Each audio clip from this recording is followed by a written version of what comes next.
Hello there, and welcome to Speaking of Our Words, programming that brings you the wide range of voices, stories, and forms of local writers and offering you some insight into their creative process. My name is Chris DeGuire. I teach creative writing workshops at Columbia College Chicago, and I am your host. We have several guests today, but want to open the show with our featured guest this afternoon, today, Shawn Shiflett. Shawn Shiflett is an associate professor of creative writing at Columbia College Chicago.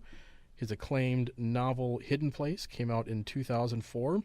He's one of my oldest friends, a great writer, teacher, and person. So please welcome to the show, Shawn Shiflett. Hello, Shawn. Hi, Chris. Thanks for having me. Yeah. Thanks for being on the show. So, Shawn, what's new? What are you working on right now?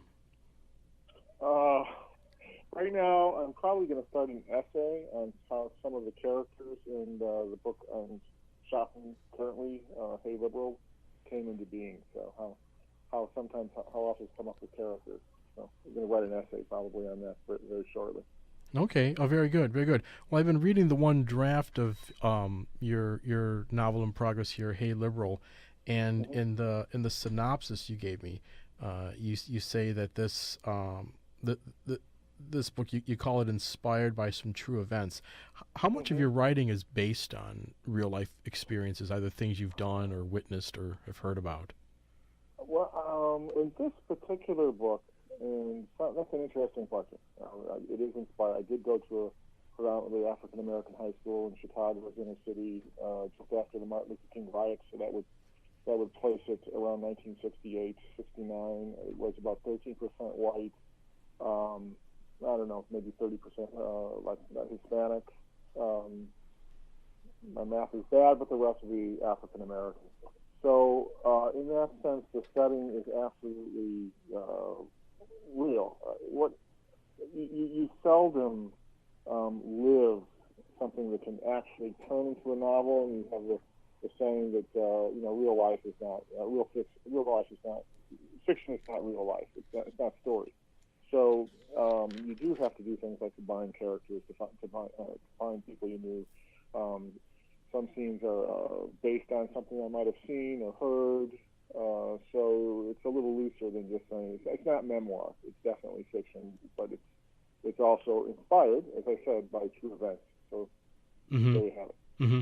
Yeah, because it's one of these things that I'm really interested in because I write memoir and a lot of my fiction is based on real life experience. And in some hmm discussions that I've had with some other writers, you know, other writers who base some of their projects on real life as well. Sometimes we find it hard to write these things that happen to us as fiction. So, do you ever hmm encounter that in your writing? Do you find that you maybe have to work with like opposites of who these characters were a little bit, or opposites of you if you were Oh, involved in some of sure, these real things? sure. Especially a situation like this. It was a highly tense racial school. Um, the white kids were in this particular high school, and it would vary from high school to high school. If you talk to people who are in the say early to mid 60s, they will start to tell you that they went to a public high school about, oftentimes anyways, racial tension that was happening there. So, I was also a year younger than most high schoolers. I started high school when I was 13. So a lot of it, I'm just, trying to stay out of the way. So Mm-hmm. when you're out of the way, you're not really seeing the story. You're just trying to survive. So you do have to. I did witness some things, but at the same time, I have to combine and hear the stories and make the stories live that I hear so that they seem real on the page. And other things are just, they just kind of grow organically, scenes and things that happen um, out of out of that situation, and they are pure fiction. But in general, I would have to say that my experience made this novel possible. So in that sense, it is based Mm-hmm. on true events. And how do you find your characters come about then? As you're creating them, as you're developing them, either in the first draft process or the Uh huh. rewrites, whether Well, or if they're composites of real characters, real people that you know. my protagonist is basically, I suppose, loosely based on me, though there are things in order to make a protagonist live, they have to be more capable than say I am, and oftentimes the character who is based on you is the most difficult to get up off the page, because we have a passive idea of ourselves. We can't physically get outside of ourselves and see how we're really coming across. And so oftentimes a writer will find that the character that is loosely based on them is the most passive, and it's the opposites that character attracts that really are the engine that makes the novel go. So I had several opposites that were actually composites of people I'd known. Sometimes I added historical things that had happened and, put them into that character.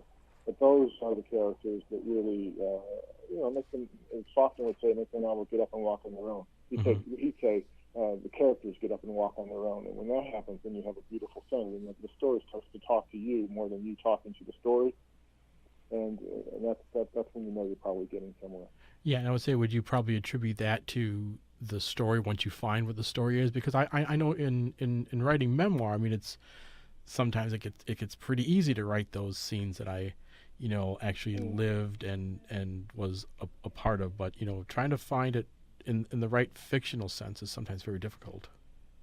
Well, the character in the book that most people fall in love with, or he's very much an opposite of me. The first scene I saw him in, he was committing suicide in the lunchroom. So I had to write him backwards.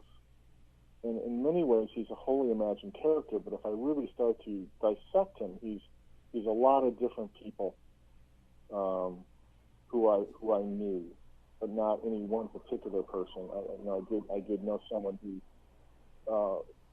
played Russian roulette, and allegedly the last thing he said was, "Yes, I'm just a lucky MF," and pulled the trigger for the third time. And that became the starting point of this imaginary character. So he literally was written.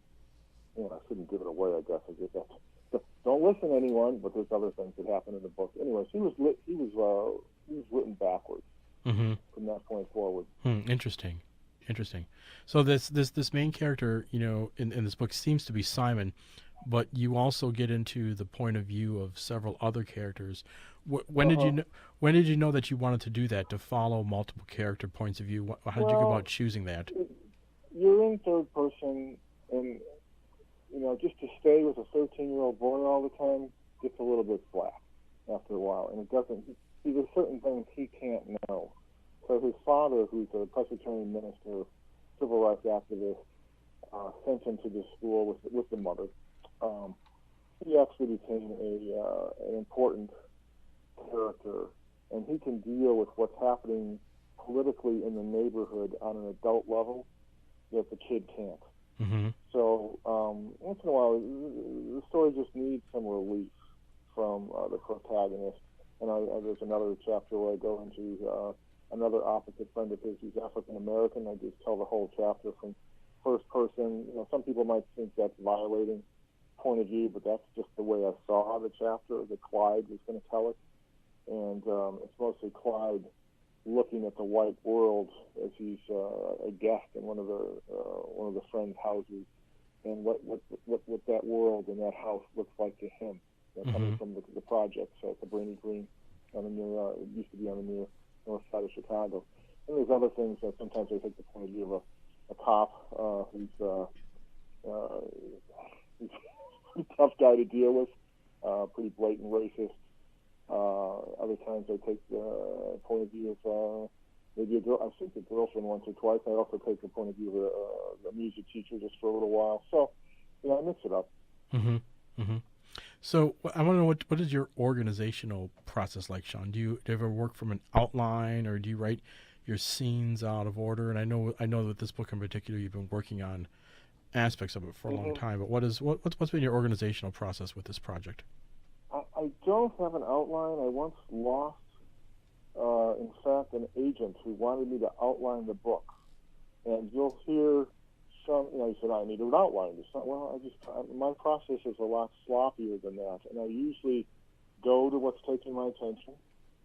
and oftentimes don't know what's going to happen next until I complete one chapter, and then I'm already, by the end of that chapter, having a vague idea of what happens next.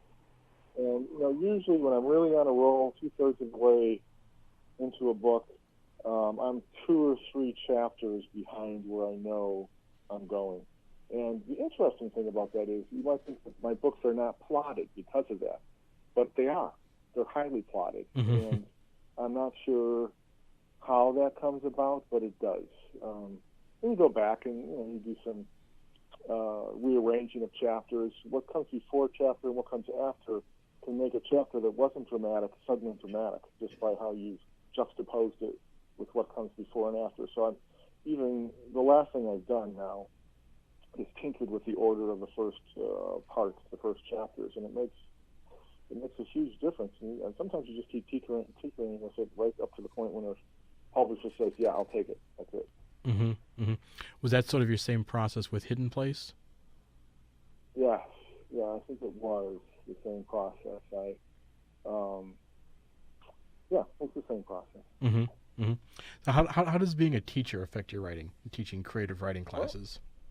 It takes a lot of time away from your writing, and I think you have to. It is a career that feeds off of each other. I don't think you can be a very good teacher if you're not actively pursuing your writing. But it does take time, and your students deserve your time. They're paying their money to be there, and so I do enjoy it. It's very much like wearing 2 different hats that, 2 different emphases that feed off of each other. But, writing is always about having the time to write it. And it's amazing how much a teaching job can still take away from, being able to do it, say, 4, 5, 6 hours a day. You have to have your compromises. Teaching has allowed me to have a family. It's allowed me a living, and I have nothing but good to say about it. Mm-hmm.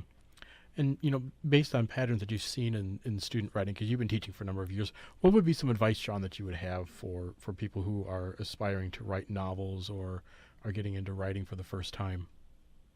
Jeez, Chris, that's an open question.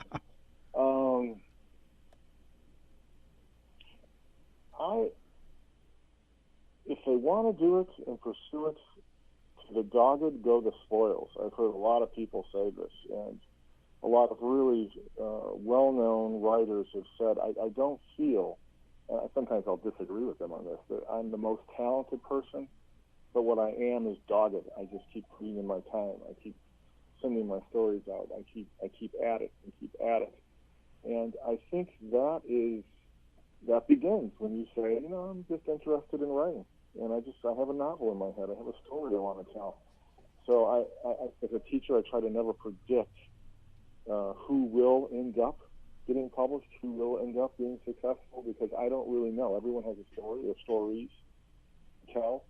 And but in the end, it's not really the talent. It's the dedication to the craft that gets them. So I would say it's a long haul for most of us. You do hear these amazing stories about people who just kind of spit out a book.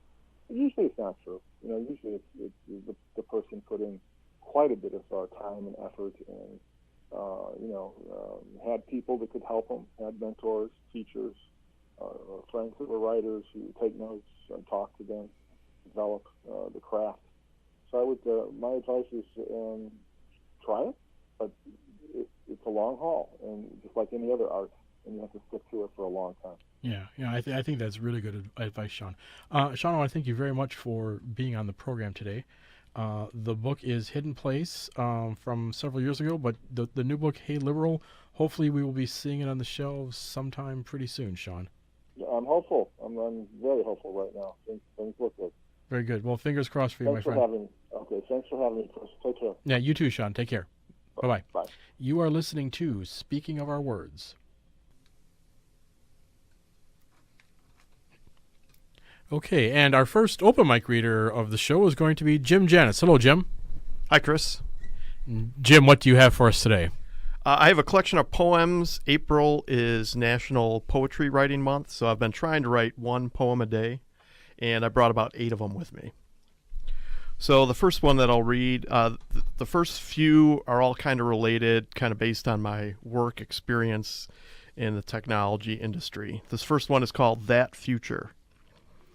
He tells them we'll deliver it by then for so much. And then he tells me, go plan it. Yes, me, because I see the future. That's my job.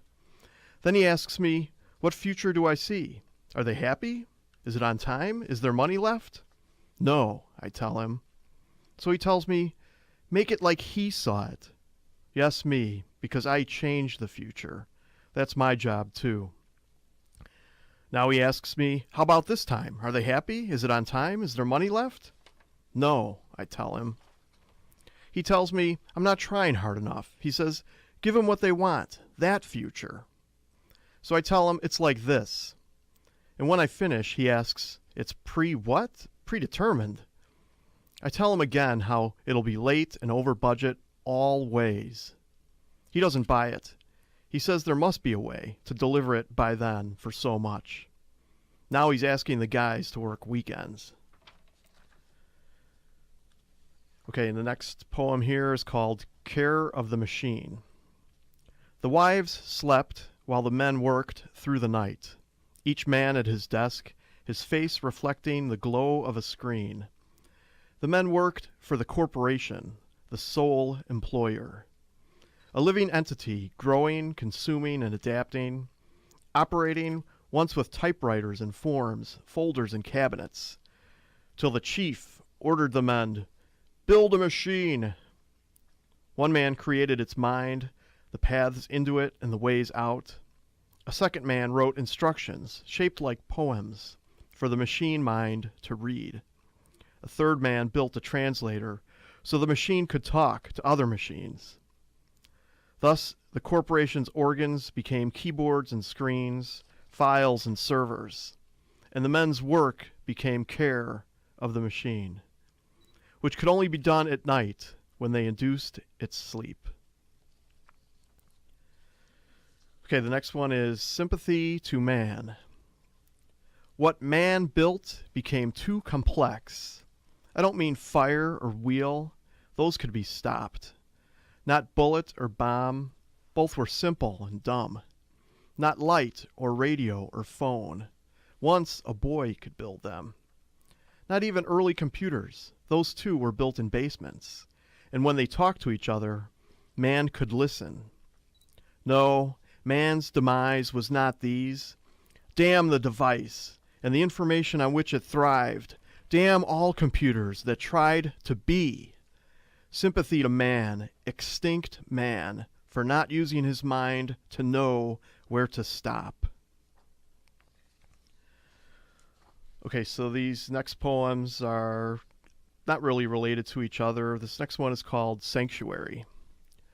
The lighting's kept down here, except over the stage, where black cans beam down bright red, blue, and green on a man with a hollow guitar and a long leather jacket under a leather western hat, his face too like leather. A face clean but with lines, dark eyes understanding and at ease, and the beginning of a gray beard. It's sanctuary here from everyone he knows. He presses the strings to the frets and strums, sings out his day, his month, his year, sings about man, the machine, the slave, thrown into life to work for food, sings about man, the being, the soul, who needs to do something and to tell someone about it. When he's sung out, he steps off stage and walks out the door onto an empty street, where lamps beam down orange cones of light that he walks through alone to his car at a curb. He drives away alone into the dark, to tomorrow's problems, to tomorrow's songs. Okay, and this past week we had some storms come through Kenosha, and this is one of two storm poems that I wrote. This one's called Thunderstorm Dreaming.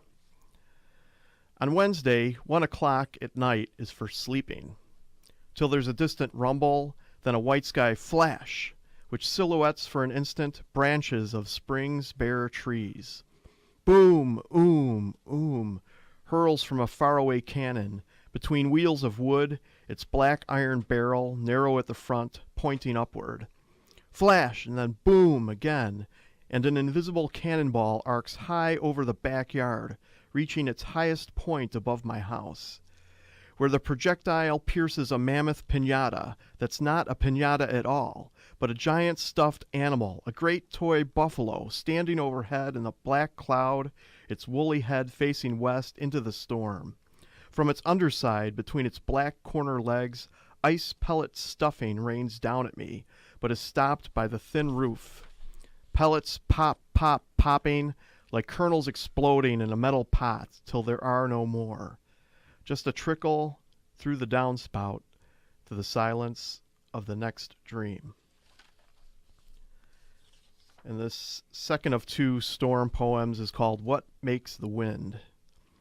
I don't know what makes the wind, or last night what made it rush with the sound of everything being moved. That sound was more than the creaking of every tree trunk and the rustling of every branch, more than all last autumn's leaves pushed scraping along the pavement, more than every particle of dirt blasting against the windows. That sound included all things usually too quiet to hear, like the straining of each blade of grass and the ruffling of every bird's feathers. It was the rush not of a freight train, but of 50 freight engines off the tracks and side by side, headlamps black and heading straight toward you and me. It was the wind taking over, pushing everything all the way down, and you and I could do nothing but go under and wait. Me here and you there, wishing to be together, praying the wind would not take the other. And when we came together, we prayed the wind would not take us both. It pounding at the back door, trying to get in, radio siren wailing, synthetic voice reporting, a town blown through to the west. The wind is gone now, and I hear the sound of everything being quiet. I don't know what makes the wind or what makes it rush, but I think it's the same thing that last night made it stop. Okay, and I've got a couple more here. This next one is called Grains of Golden Amber. She's from the Baltic seaside, where the green waves come from the west, from Sweden.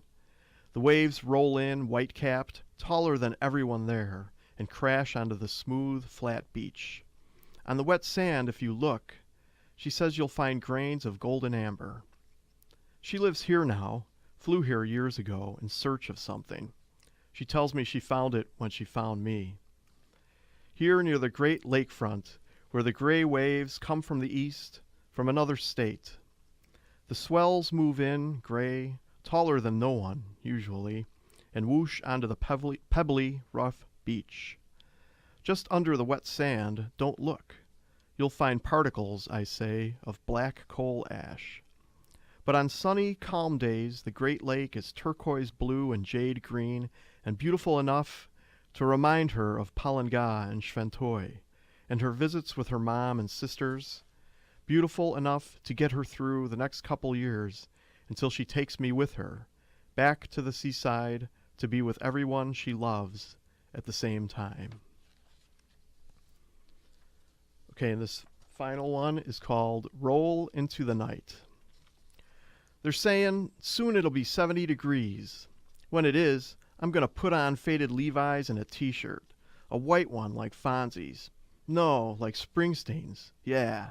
I'm going to back out a car, an old one with squared corners, chrome bumpers, and round headlights. I'll back it out and then back it in, park it right there on the driveway. I'll walk over to the brick house, to the metal spindle with the garden hose. I'll pull it and feel it unroll. I'll fill a plastic bucket with water and soap and go at the car with a sponge, irregular shaped and brown, holes of different sizes, a real sponge, the kind that used to be alive. And once I've sudsed off all the dirt and wrung it into the bucket, I'll turn the hose on the car, spray off the suds, and expose the shining, metallic, tiny flakes fixed underneath the glossy green. And last, I'll take the chamois to it. It was once alive like the sponge, or on something alive. And when night comes, I'm going to swing open the heavy metal door and slide in onto the leather bench seat. I'll put in the key and turn it and give her some gas, twist on the radio and roll down the window, then reach behind the steering wheel and click down the shifter. I'll ease off the brake and roll onto the side street, turn right, and drive out into the night like in some Springsteen song. All right, Jim, Janus, those are great. Thank you very much. All right, you are listening to Speaking of Our Words, and next up is Irene Bilak. Hello, Irene. Hi there, Chris. Irene, what do you have for us today? Today I have an excerpt from my novel, I'm Getting Close. I'm getting close to the end, and I'm hoping to finish it this summer. And very exciting for me is that my youngest son had to go to Germany on business. It took 8 more days, and he went to Ukraine. He actually went to some of the places that I'm writing about, and he called me and he took beautiful pictures, so I got goosebumps, and it's going to add a lot to the realization of what I'm writing. Oh, sure. Good, good. All right, well, Irene Bilak, take it away. This is an excerpt from my novel where the main character, Nadia, is perusing some archived material that she was not able to get before, and she's quite excited about it. Nadia wanted to have solid knowledge of all the events and activities of the dissident movement in Ukraine in order to pass legislation in the parliament against abuses of civil rights. These documents would give her the ammunition she needed. Her opponent, Viktor Fedorenko, did not have this kind of information, nor did he care. He was more interested in passing legislation for ways to cut money out of the treasury and to line his pockets with as much dough as he could. Lately, he had given funds to the construction of a huge office building where people of meager means had been displaced in Kiev to have this building built. His partners had shady dealings in Kiev. Nadia would attack him on this issue as well. Voters would see that he was after big money and not about the rights of the citizens of Kiev. It was getting late. Anani and Alexander had gone to bed, asking her to do the same. "Oh, in a few minutes," she said, and continued reading. Minutes stretched into hours. Nadia yawned and stretched her arms way above her head. As she sat down again, she realized that the archived documents were not the only sources she had at her fingertips. There were the oral stories of her cousin Larissa, who had been sent to Siberia because her uncle had been a priest. She sat back in her chair and remembered the narrative which she found out from Larissa firsthand. The two had become closer when Larissa realized that Nadia was related to her through marriage of their respective fathers. The two met a few times a year to reacquaint themselves and catch up on family history. "Nadia," offered Larissa passionately, "the soldiers came at night. We had all been asleep. Mother, my brother Nestor, and I. They insisted we get dressed, and at the point of a gun, they made us leave. Father was in Austria, where we all had fled, and there he remained after the Iron Curtain came down. Because of Mother's persuasive argument, the 3 of us had gone back to Lviv to get more supplies and to visit with our grandparents once more before making the final trip west as war was imminent. Mother had made a huge mistake. We should not have returned to Ukraine. The Soviets by this time had occupied Lviv, and we were caught. Tovarishka," they said to my mother, "wake your daughter, dress her, and to the car, down the stairs we go. You are an enemy bourgeoisie. Not only did you try to escape west, but your uncle was a Catholic priest. You and your daughter are under arrest." "Nadia," Larissa continued, "I was only 4 years old, younger than you when your parents had left. Nestor was only 2. Mother protested, but the NKVD man hit her with his fist. "Dress yourself, woman, and dress your daughter. You must follow me right now." I started to cry. Not only was I frightened for what was happening, but I was not happy to see my mother hit. And then it became even worse. Mother wanted to wake Nestor, who somehow stayed asleep through the whole commotion. "Do not bother with the child. He's too young to go with you. I have alerted your mother and father, his grandparents. They will be coming here shortly to stay with him. We Soviets take care of these delicate matters."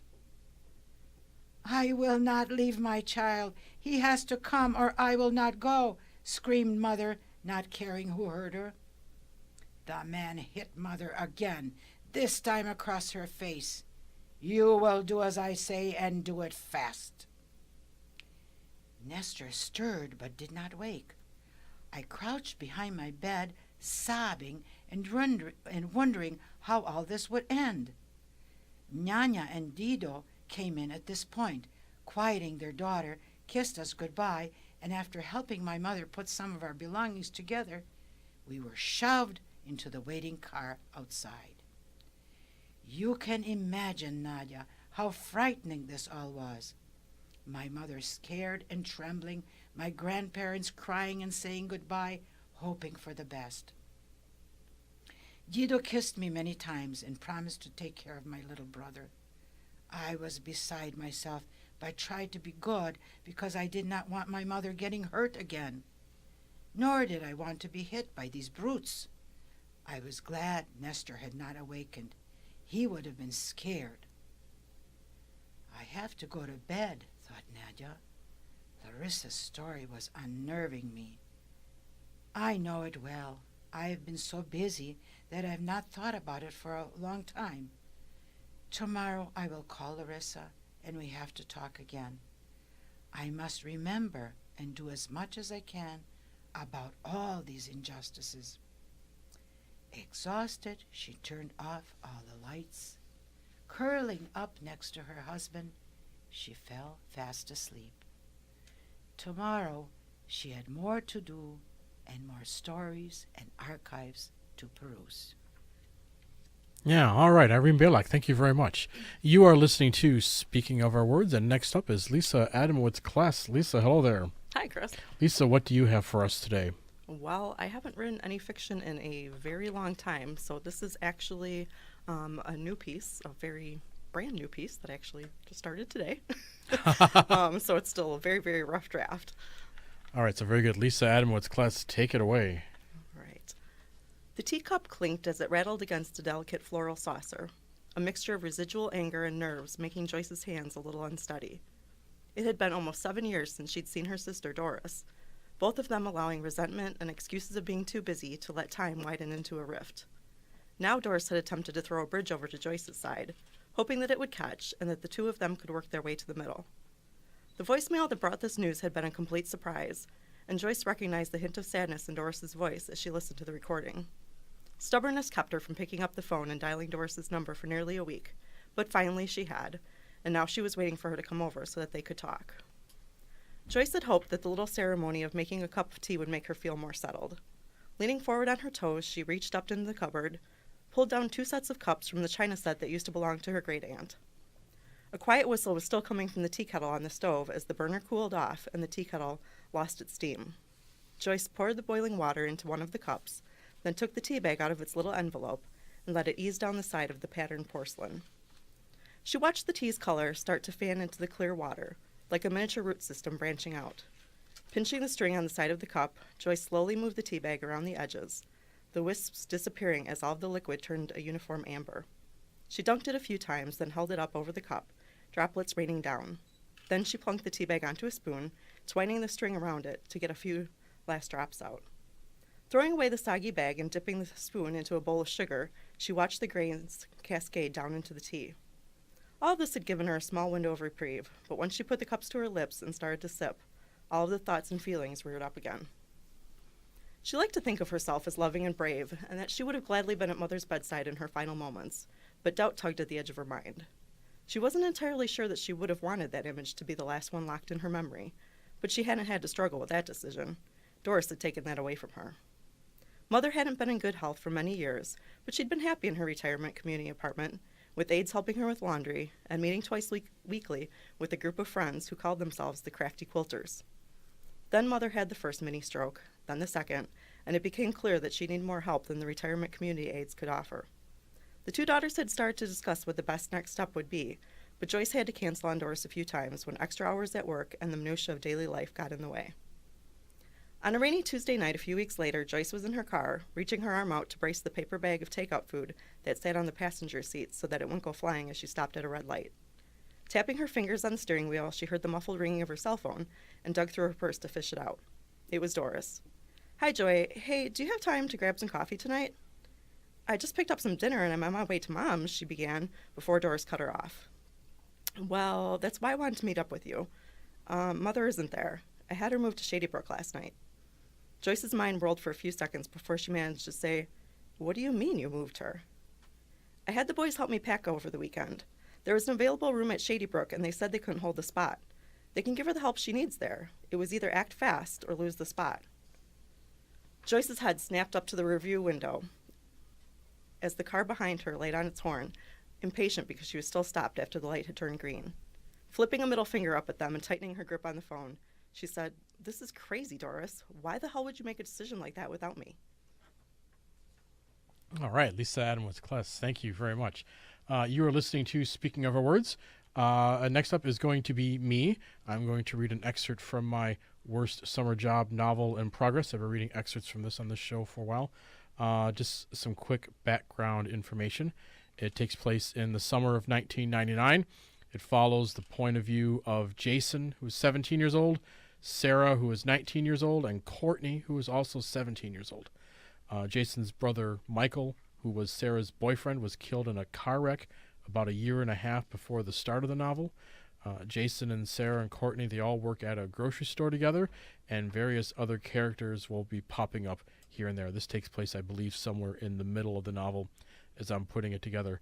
A little bit about what this section is about. It's about bagging contests, and for those of you who don't know what that might be, there are a lot of corporate grocery stores hold bagging contests to find out who like the fastest and the quickest, most accurate baggers are. This is actually a national thing that takes place at various local levels, state levels, and then national levels. And for many years, David Letterman used to have the national finalists on his show showing off their prowess. So that's sort of the inspiration behind this particular scene. So here we go. When she entered the store to pick up her check, Sarah could already see, over the courtesy booth, multicolored balloons at the far end of the front as she entered the store and thought, "Oh yeah, the bagging contest is today." She saw Courtney, the cute, preppy-like girl, and John, the mouth breather, standing around and pacing. And as she approached the courtesy booth, she saw Jason coming up from the produce aisle, straightening his tie. She didn't know if he was on the clock or not. He wasn't, and as he passed her, he thought, "Damn, I don't want anyone watching me do this." But he smiled at her anyways. He wasn't quite sure why he agreed to come in on his day off to do this, but Bob had asked him nicely, saying there was only the three of them going to participate, and he would get paid an hour for coming in. "Well, good luck," Sarah said. "Yeah, thanks." He seemed distracted as he made his way to the last checkout stand, where Sarah now saw Bob and Sam going over something on a clipboard, Bob with his long hair down. The store otherwise seemed deserted for a Friday morning, the light of the clear blue midsummer sky filtering in, the only registers in use being 1 and 2. "Check?" Mary asked brusquely, not looking at Sarah when she stepped up to the booth.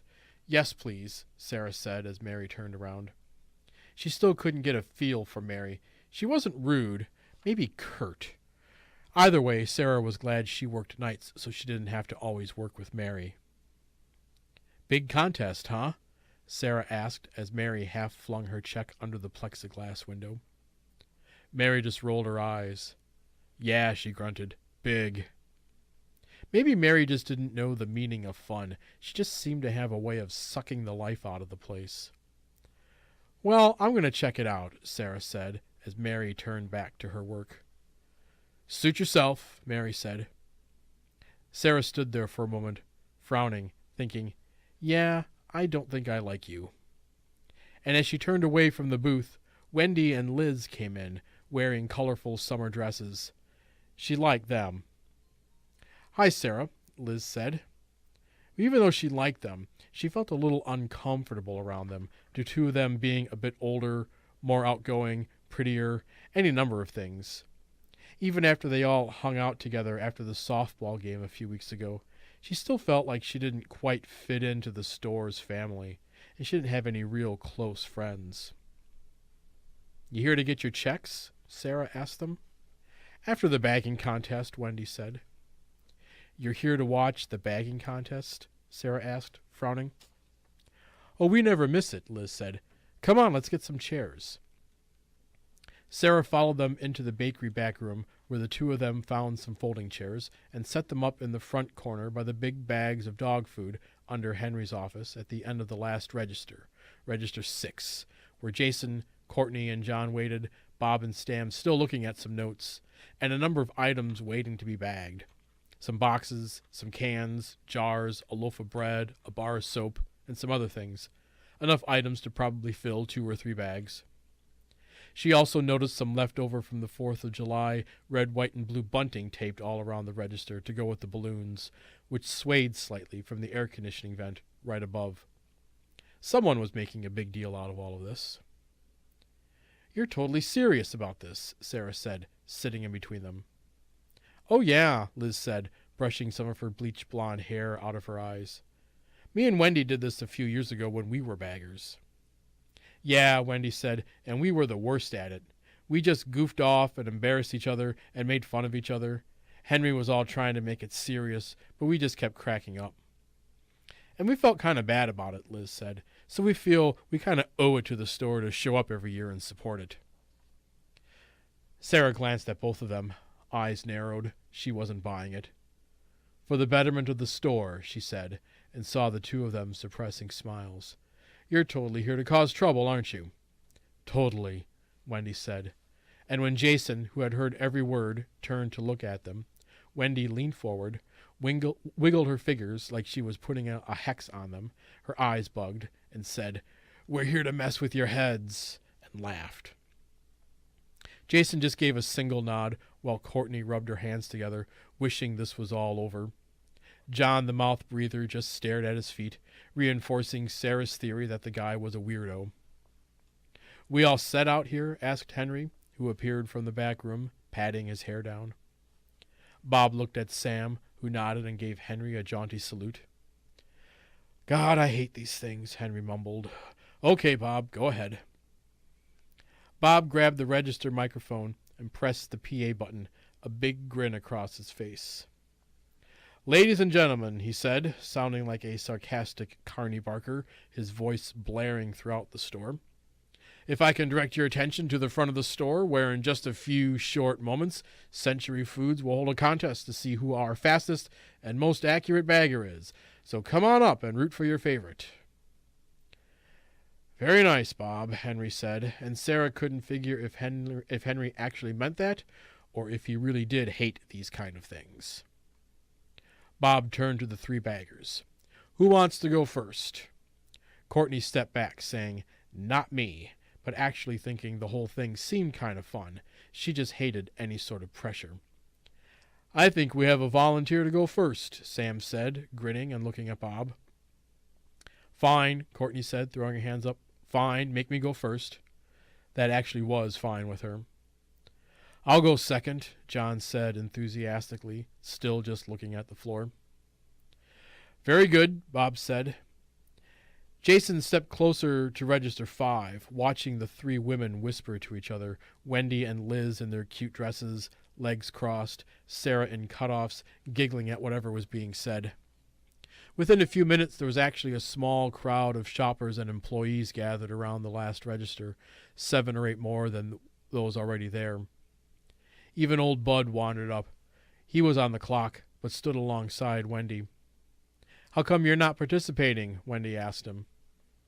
"Ah," Bud said, his mouth chewing on something like it always seemed to be. "I'm too old for this crap." All three women laughed. Jason heard the glass window of Henry's office slide, so he looked up and saw beady-eyed Frank sliding it closed, looking annoyed. I do not like that guy, Jason thought. Bob waved Courtney up, and Jason watched from the next register. Courtney clasped her hands under her chin, then swung them back and forth as if warming up for some sort of athletic event. Now she felt quite a bit nervous. "Ladies and gentlemen," Bob announced to the small crowd, not using the microphone anymore, but still in his carny voice. "The bagger with the most points gets to move on to a regional contest tomorrow in Menominee Falls for a chance at going to state finals next month. Points are based on time, number of bags used, and weight distribution, and they can only use paper bags." Weight distribution, Jason thought. That's interesting. "So here's our first contestant, Courtney Johansson." Courtney stepped up to the bagging area, looking over all the items and biting her lower lip. There was a small stack of paper bags on the right bagging drawer. "So what's your strategy going to be, Courtney?" Bob asked, playing to the crowd. Without looking up at him, she replied, "To get this over with as fast as possible, Bob." "Oh, that's the spirit," Bob said, looking to Jason like he was having more fun than everyone else there combined. "Okay, on your mark, get set, go." Sam pressed the button on his stopwatch as Courtney took a bag and thrust her right arm in to open it up and set it on the little drawer on the left. She grabbed 2 box items at once, her small hand barely able to grasp them. Liz and Wendy stood up, clapping and shouting out, "Come on, Courtney, go, go, go," which made her feel so nervous that when she picked up the jar of jelly, it slipped out of her hand and crashed to the floor, amazingly not breaking, but causing her to yelp and scurrying to pick it up. She finished the one bag, opened the next, and filled it up pretty quickly, stepping back as Sam pressed his watch again, calling out, "Time!" as Liz and Wendy clapped vigorously. "Well, I can beat that," Jason thought, easily. "Just don't drop anything." Bob and Sam scribbled some notes down, and Bob placed each bag on the scale before inspecting the contents. Courtney stepped over to the 3 women, Liz patting her on the back. "You did good, kid," she said. But she knew she probably wasn't going to win, but she was okay with that. Then Bob emptied the items back in the bagging area, looked at another sheet of paper, placing the items just so. "Why is that taking so long?" Sarah asked, hands clutching the cool metal of the folding chair. "There's actually a road map on how to place each item," Liz said. "You're kidding." "Nope." Looking satisfied with the arrangement, Bob nodded and waved John up, the skinny young man stepping forward, arms stuck to his sides, looking down at his feet, teeth visible behind his perpetually slightly opened mouth. "Next up is John. What's your last name, John?" John took a quick breath, then said, "The ninja star-throwing, dragon-slaying master of—" "John Smith, everyone," Bob cut him off, to which John groaned. "He is so weird," Sarah whispered to Wendy. "Yeah," Wendy whispered back, "I'm sure he rode the little bus to school." "So how are you going to approach this, John?" "However the hell I want," John muttered. And when Bob called out go, John took a few seconds to look over all the items before quickly grabbing several big items in succession and putting them in the bag. The women did not clap for him. Then he surveyed what was left before putting a few more big items in, eventually opening another bag. Jason thought he put the heaviest items all in that first bag. When he finished and Sam called out his time, Jason thought, well, if I can't beat that, then I should just quit. Arms back at his side, shoulders hunched, John stepped off to the side and into the corner by the shelves of dog food. When Jason stepped up, he mentally weighed each item in his head, guessing, deciding which heavier-looking items to save for the second bag. When Bob called out to start, all 3 women clapped and called out, and when he finished and Sam called out his time, he felt pretty good, knowing he'd most likely won. And then he felt kind of glad he came in. "Good job, Jason," Sarah said. He smiled at her, and for a split second she thought she saw Michael standing there. Scared, she shook her head a couple times, realizing that it was just Jason. It embarrassed her, and she wondered if anyone noticed her or knew what she was thinking, and she told herself to stop being foolish. Sam and Bob tallied up all the numbers in a few minutes. Jason figured the only way he couldn't win was if Courtney's bags weighed really close. Bob called out the results in his carny voice still. In third place was John with 8 points, winning a $5 store gift card. Courtney got 27 points and a $15 gift card. Jason had 35 points, winning a $25 gift card and the contest. The crowd applauded, dispersed, and Liz and Wendy carried their chairs back as Sarah hovered around the check stand. "Considering you dropped that jar," Bob said to Courtney, "you did okay. Your bags weighed within 3/4 of a pound." He turned to Jason and said, "But yours is only 4/10 of a pound difference. That's how you got so many points." "Yeah, but I got to work tomorrow," Jason said. "How can I go?" "Don't worry," Bob said. "You'll get off an hour or so early, and me and Henry are going to drive you up." Jason felt a little excited as Sarah hugged him, saying, "Congratulations, pretty cool." "Yeah," Bob said, "it's cool, but we've never had a bagger advance past that next round." "Well," Sarah said, squeezing Jason's shoulders, which again reminded her of Michael and caused her to awkwardly pause before stepping back and saying, "Jason's going to do it. He's going to win." Jason smiled as Bob said, "That will be fun, let me tell you." They all said their goodbyes, Sarah saying it was too bad she worked tomorrow afternoon and watching Jason leave. And as she wondered if she was going crazy about how she felt about him, Liz and Wendy appeared and asked her if she wanted to go to lunch with them. "Yeah," she said slowly, watching Jason go through the last door. "Okay." She had told her mom she'd be back in an hour or so to watch Allison, but maybe lunch with these two would be good. Maybe she might be able to talk with them, maybe figure out a way to open up. And that's where I'm going to hold the excerpt here. So I know we've got just a couple of minutes. Yeah, we got just a couple of minutes left here. So one question that I wanted to ask the group here, maybe give everyone a quick chance to answer this. This was one of the questions that I had asked Shawn, this idea about opposites. And I know, Jim, you've written some poetry here today that you shared with us, but I know that you write some fiction and some nonfiction. And I know, Irene, you write fiction and some historical fiction. And I know, Lisa, you write just about a little bit of everything. What I'm curious to know, and I guess we'll start with Jim, we'll just work our way down, this idea of having characters who are sort of based on us, but are a couple of shades different than us, perhaps. I mean, how do you guys go about when you're working on a story where you've got characters that are maybe based on you or people that you know or composites of people that you know? Where do you find those differences between those real people and then the version that you're going to fictionalize and actually get to the page? Yeah, so I guess the differences just come in the situation that I put that character in and how that character reacts to the other characters around. So it just comes for me as I write somewhat naturally. I don't feel like I have to put a lot of thought into it. Again, I've said this in other shows where my approach to writing is journaling and putting a lot of thoughts together and then pulling them together. If I would relate it to some of the poems that I read here today that were based off of my work life, I'm a project manager in my profession, and that one poem where like the boss figure is asking that person to get it done on time.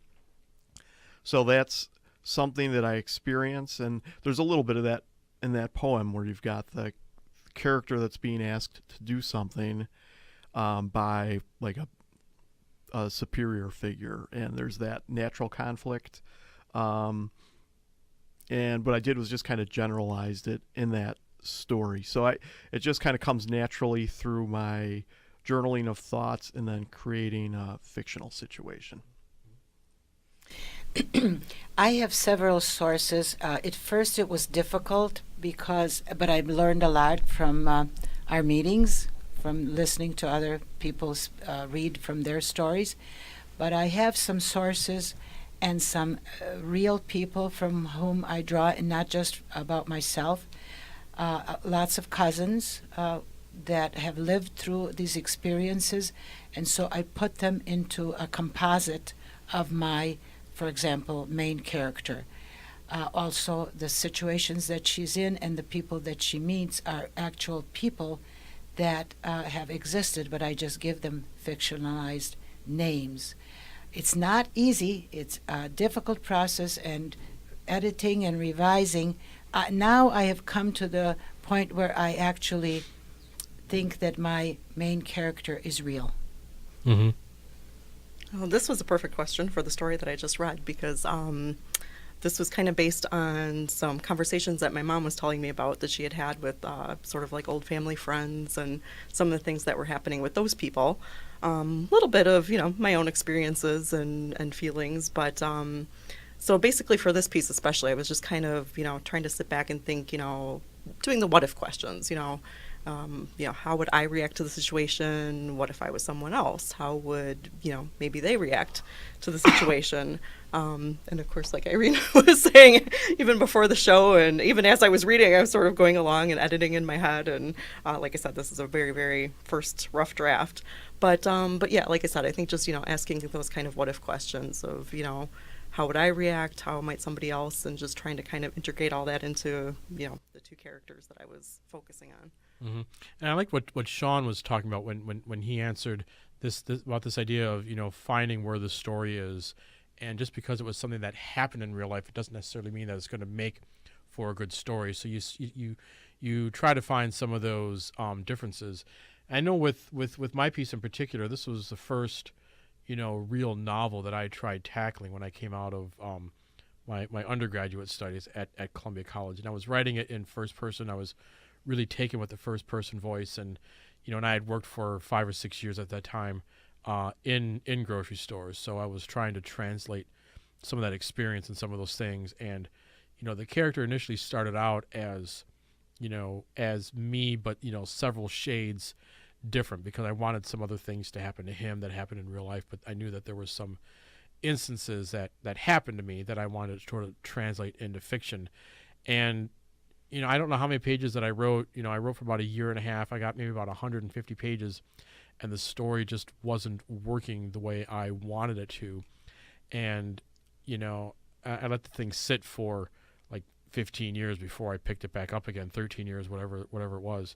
And I changed point of view. I changed it to third person, and then I realized that, there was more going on in the story that the character knew. This is something also that, Shawn addressed. So I felt I had to bring in other characters' points of view to sort of, flesh the story out or to provide more information to the audience.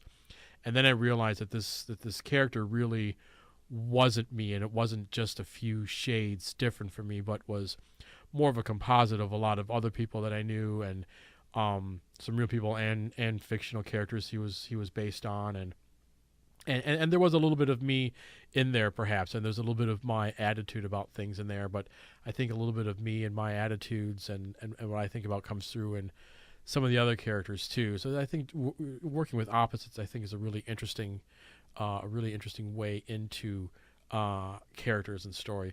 And this is a topic that I wish we had a little bit more time to talk about, but we do not. So I'd like to bring Lisa back for one more question.